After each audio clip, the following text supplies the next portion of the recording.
Welcome. So another community tip of the week. So this week we're going to talk about preemptive striking. So pop quiz for you.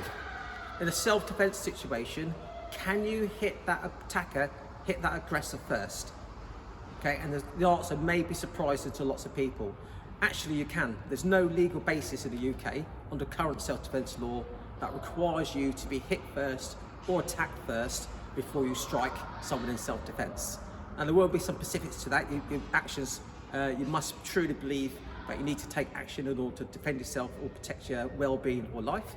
Okay, so as long as your actions are proportionate, reasonable and justifiable, you're pretty much covered. Okay, so bottom line, you can strike first in a self-defense situation. Okay, so how do we do this? So the best way to get in the mindset is to visualize this and drill it at home by yourself and get into your head what your parameters are, what you're comfortable allowing someone to say or do before you strike them first, okay? And rehearse it, and then rehearse it, and then rehearse it, okay? There's no requirement for you retreat, as the legal term says, in order to enact self-defense. You can strike first, and I can't stress that enough. Time and time again, people get into trouble because they don't react appropriately and they allow the attack to progress and progress.